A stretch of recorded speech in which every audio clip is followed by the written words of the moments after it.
ইল্লাল্লাহ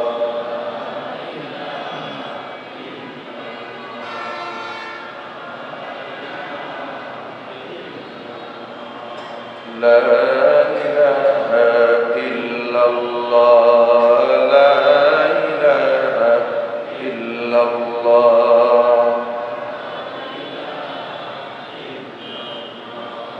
লা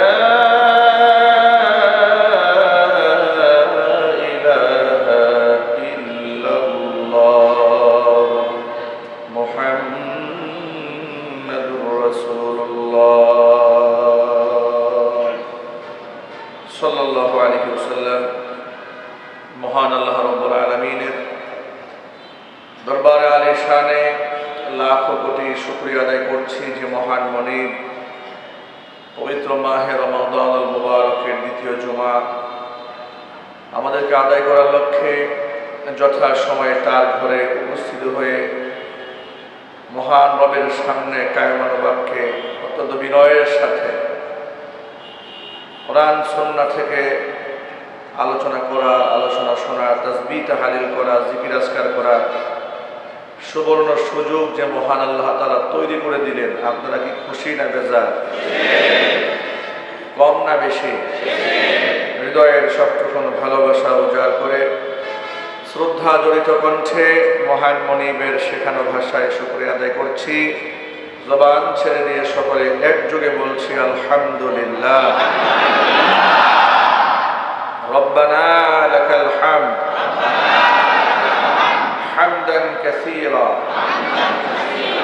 তাইয়িবান মুবারাকান ফীহি ইয়া রাব্বি লাকাল হামদু কামা ইয়ানবাগি লিজালালি ওয়াজহিকা ওয়া আযীমি সুলতানিকা। আল্লাহ তাআলা আমাদের জুমার নামাজকে কবুল করুন। রমজানুল মুবারকের সবগুলো রোজা, সাহরি, তারাবি, ইফতার, কিয়ামুল লাইল, তাহাজ্জুদ, জিকির, আজকার, তাসবিহ তাহলিল, কোরআন তেলাওয়াত সমস্ত ইবাদত আল্লাহ তাআলা কবুল করুন। আমাদের জীবনের সমস্ত গুনার খাতা আল্লাহ তাআলা মাফ করে দিন। অত্র এলাকার সমস্ত মুর্দেগানের কবরে আযাব আল্লাহ তাআলা কিয়ামত পর্যন্ত বন্ধ করে দিন। বিশেষ করে হাজী মোহর খান, যার ওয়াকফকৃত সম্পত্তির মধ্যে গড়ে উঠেছে হাজী মোহর খান ওয়াকফ এস্টেট কেন্দ্রীয় জামে মসজিদ, হাজী মোহর খানের কবরটাকে আল্লাহ বেহেশতের বাগান বানিয়ে দেন। তার মারহুম আত্মীয় স্বজন যারা দুনিয়ার জমিন থেকে বিদায় হয়েছেন সকলের কবর আযাবকে আল্লাহ মাফ করে দেন। যারা বেঁচে আছেন মসজিদের সাথে সুসম্পর্ক বজায় রেখে তারাও মৃত্যু পর্যন্ত এই ঘরের খেদমত করার তৌফিক যেন তারা পান, আল্লাহ পাক তাদেরকে কবুল করে নেন। মাহে রমজানুল মুবারকের মূল্যবান সময়গুলো আমাদের কাছ থেকে হাত ছাড়া হয়ে যাচ্ছে। নবী করিম সাল্লাল্লাহু আলাইহি ওয়াসাল্লাম রমজানুল মুবারকের প্রথম দিকে স্ত্রীদেরকে টেনে টেনে রাতের বেলায় জাগিয়ে রাখতেন না,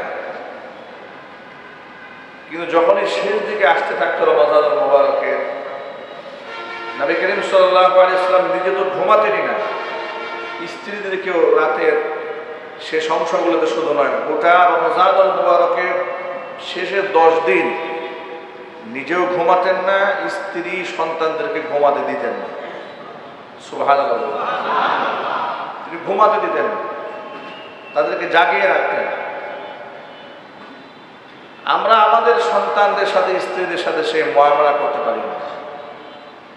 আমাদের স্ত্রী সন্তানদের জন্য আমরা দোয়াও করি না, যার দরুন আমাদের পারিবারিক অশান্তি দূর হচ্ছে না।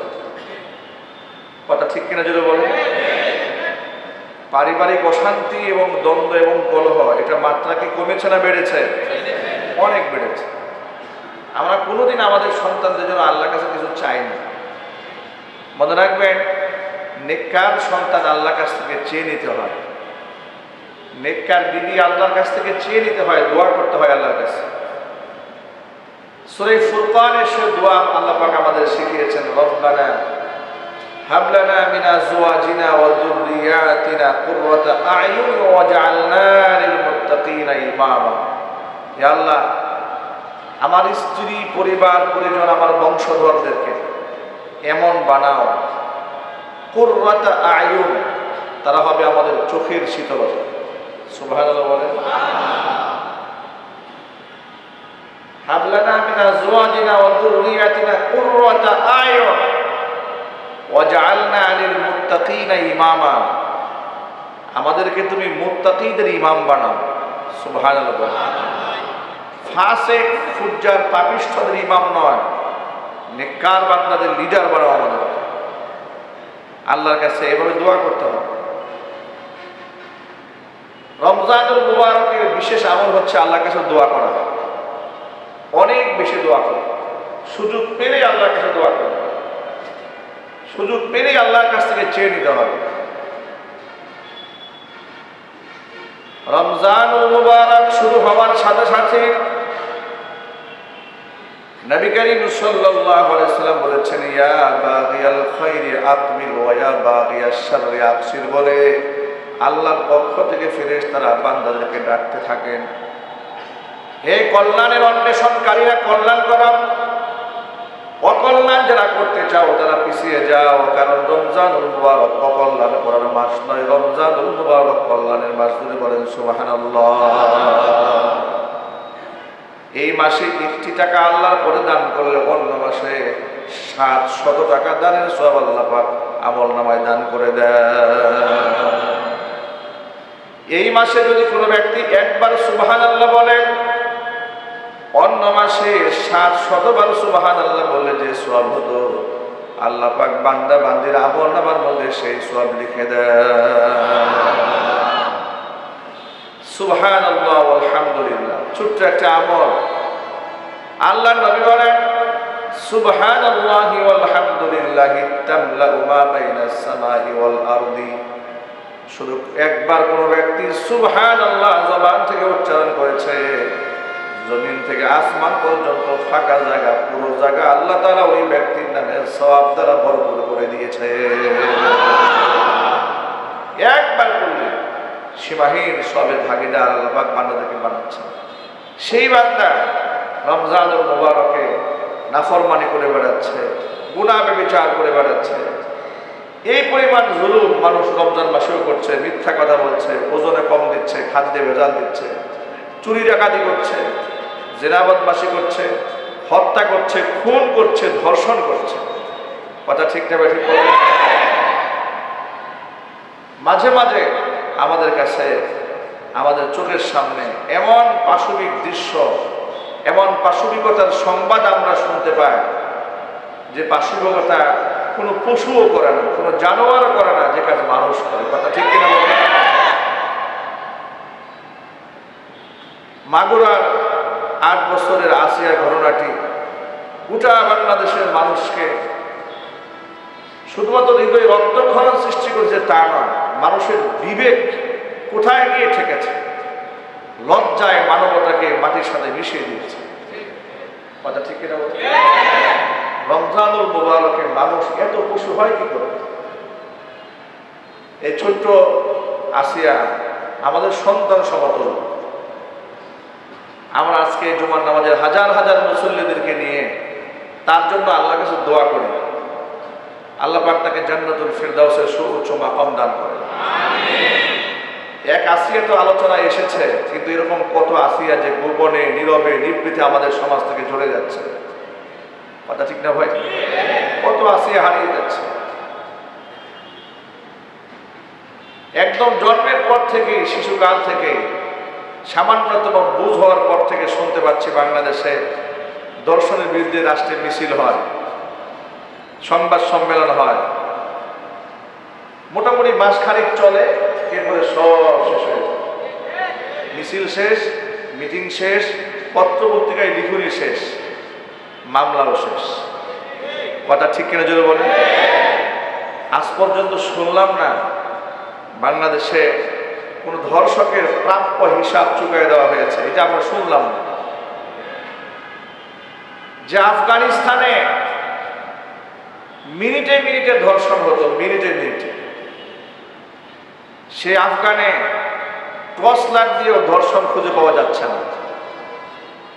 কেন জানেন?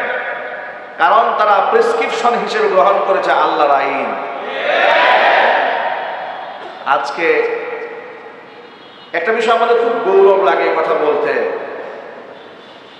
দেখতে পাচ্ছি রাম এবং বামেরাও ধর্ষকের শাস্তি মৃত্যুদণ্ড চাচ্ছে। এমনকি শাহবাগীরা পর্যন্ত ধর্ষকের শাস্তি মৃত্যুদণ্ড চাচ্ছে। বিরাট ব্যাপার না এটা?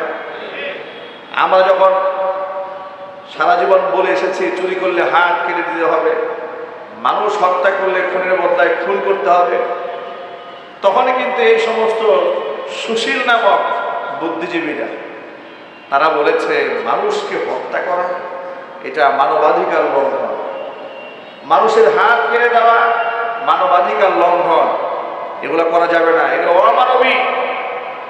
নাউজুবিল্লাহ বলেন। আল্লাহর কোন আইন কি অমানবিক হতে পারে? আরো চিৎকার দিয়ে বলুন। আল্লাহ তাআলা হত্যার বিনিময়ে হত্যার আইন দিয়ে কোরআনে কি বলেছেন? ওয়ালাকুম ফিল কিসাসি হায়াতুন, হত্যার বদলে হত্যার যে বিধান দিয়েছি এই বিধান কার্যকরের মধ্যে রয়েছে তোমাদের জন্য বিরাট জীবন। কথার গভীরতা বুঝতে পেরেছেন তো? হত্যার বদলে হত্যার যে কিসাস, যে বিনিময় আমি করে দিয়েছি, এই বিধানের মধ্যে রয়েছে তোমাদের জন্য জীবন রয়েছে। জীবন কি রয়েছে যদি বলেন? কারণ আপনি প্রশ্ন করবেন, আপনি মারতেছেন মানুষ, জীবন হইল কেমন? মানুষ তো মারা গেল।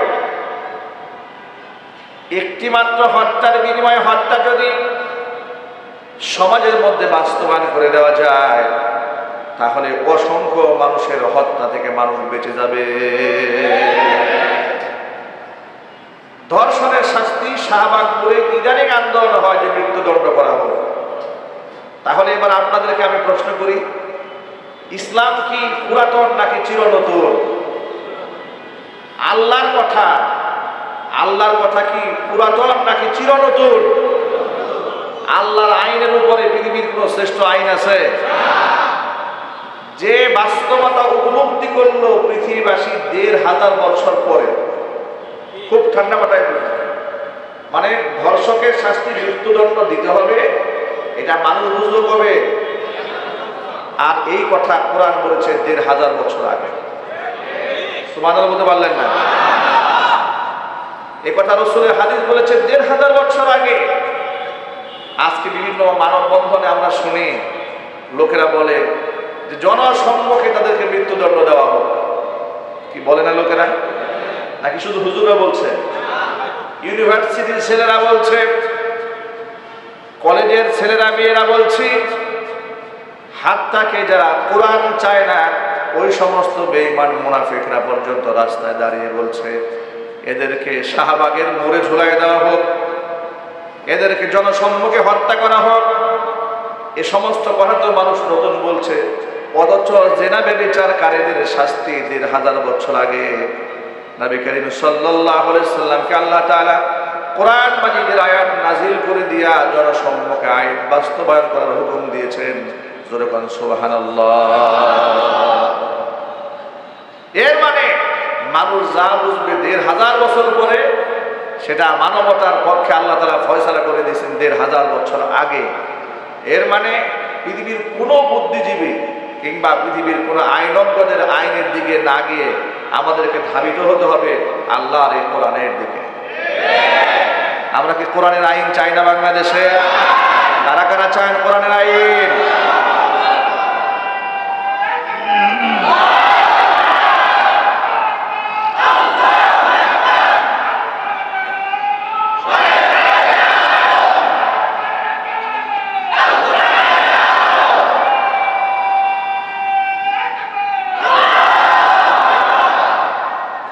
দিন যত যাচ্ছে মানুষ শরীয়তের আইনের প্রয়োজনীয়তা তত বেশি উপলব্ধি করছে।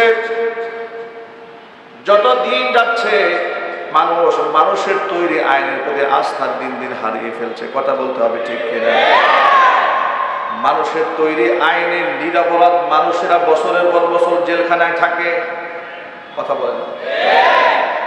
মানুষের তৈরি আইনে নিরাপদ মানুষেরা বছরের পর বছর জেলখানায় থাকে, কিন্তু আল্লাহর তৈরি আইনে মানুষ একদিনের জন্য জেলখানায় থাকবে না। জোরে কোন সুবহানাল্লাহ। নিরাপরাধ মানুষ জেলখানায় এখনো আছে না? আপনাদের কি মনে হয় নাই? অভাব নাই, নিরীহ মানুষ। অপরাধ যারা করে তারা গ্রেফতার হয় না, নিরাপরাধ মানুষ গ্রেফতার হয়ে যাচ্ছে। এই ডেভিল হান্ট অপারেশন করা হলো বাংলাদেশে, গাজীপুরেও হয়েছে, চিরুনি অভিযান দেওয়া হয়েছে। আমার জানা মতে, আমার দেখা মতে অসংখ্য নিরীহ মানুষদেরকে প্রশাসনের লোকেরা গ্রেফতার করে নিয়ে গেছে। আমার এই বক্তব্য রেকর্ড হচ্ছে, আমি প্রশাসনের সামনে এই কথা চ্যালেঞ্জ করে বলতে পারবো, নিরীহ মানুষকে তারা গ্রেফতার করেছে। গার্মেন্টসের শ্রমিকদেরকে ঘর থেকে ঘুমন্ত মানুষদেরকে উঠাই নিয়ে মামলার আসামি বানিয়ে দেওয়া হয়েছে। এটা প্রশাসনের ব্যর্থতা। ওই মুজাম্মেলের বাড়ি ভাঙচুর হলো এবং সেখানে ছাত্র খুন হলো। মূল অপরাধীরা সব ধরাছোঁয়ার বাইরে, সব এলাকা ছাড়া গা ঢাকা। এলাকার মধ্যে শ্রমিকরা ভাড়া থাকে, গ্রামের মধ্যে থাকে, ঘুমায় আছে, ঘুম থেকে জেগে জেগে উঠায় নিয়ে মামলার আসামি বানিয়ে দিয়া জেলখানায় পুরে দিয়েছে। রক্ত দিয়ে, জীবনের ঝুঁকি নিয়ে জেল জরিমানা খেটে দেশ স্বাধীন করেছি। আবার শেখ হাসিনার জুলুম বাংলাদেশে নতুন করে পুনরাবৃত্তি করার জন্য নয়।